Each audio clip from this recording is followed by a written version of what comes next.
News Nation political commentator Kurt Bardella and Republican strategist Angie Wong join me live to talk more about the state of our nation right now. Good morning to you both. Good morning. Hey, good morning, Nick. Happy Thanksgiving to you, my Happy friend. Thanksgiving to both of you. There's just so much to break down here, Angie, but I do want to begin with you. What do you make of this latest attack, particularly in as much as these, for all we can understand, these National Guard members were not expecting this at all? No, and these two National Guard members will not be celebrating Thanksgiving with their families today, if ever. They're in very, very bad condition. This is absolutely sickening that an alleged Afghan national ambushed two of our service members in broad daylight in a very heavily touristy area like Washington, D.C.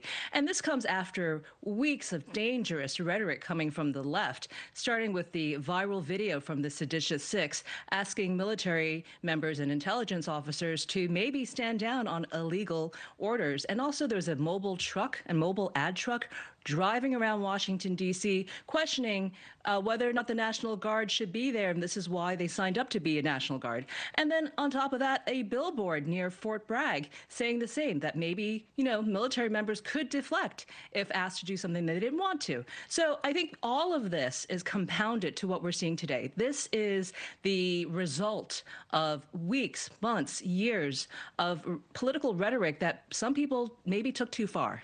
Kurt? Okay.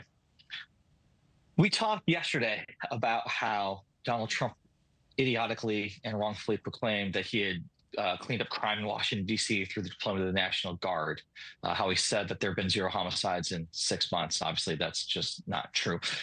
We keep talking about shootings in America.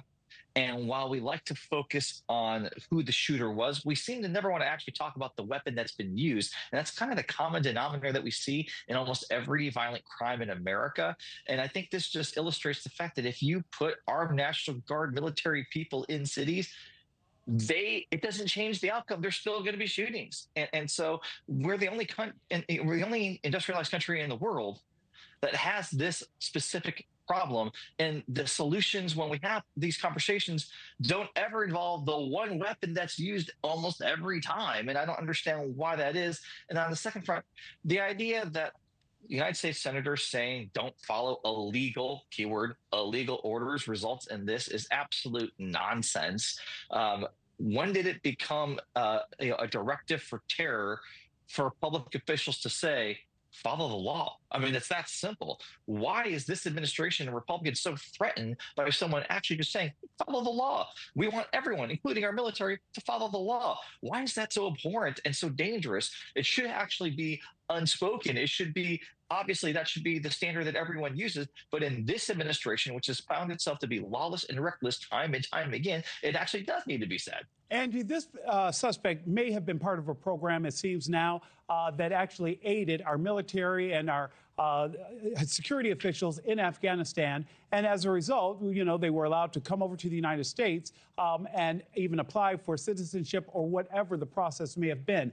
A program that Mr. Trump once again recognized that he came in under 2021 under President Biden.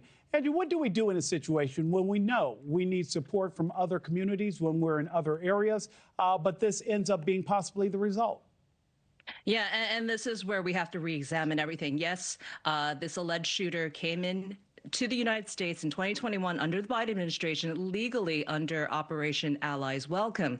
But he stayed on past his visa, which was expired 2 months ago, and no one caught that. I think this whole episode, this latest episode of, of public shootings, maybe politically motivated shootings, I think all of this is a great reinforcement of why we need Tom Holman and why we need ICE agents in our cities and why we need to support DHS, is because clearly we have an immigration problem, and a lot of this stems from having people who illegally stayed here, passed their visa expiration dates, and came into our country illegally over the last couple of years. We have millions of people, and we can't properly vet them because a lot of the countries that they do come from don't have proper records. So, typically in a vetting process like this, you would have an in-person interview. Josh Harley had already asked Mayorkas, well, what happened to this interview? Right. Well, nothing, because we can't possibly do the type of numbers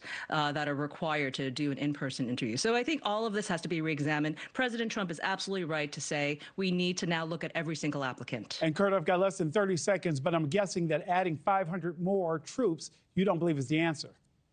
We've already seen it. The people who were shot are National Guard members who are trained and have weapons in their hands and they still got shot. Like, adding more force doesn't necessarily solve this. But again, you cannot solve this overarching issue. It's not an immigration problem. It's a gun problem. I just don't understand how we can keep having the same conversation over and over and over again in this country without actually looking at the fact that the people who do this, who commit the crime, do it with guns. Andrea, Kurt, thank you both so much. Happy Thanksgiving. Happy Thanksgiving. Thanks so much.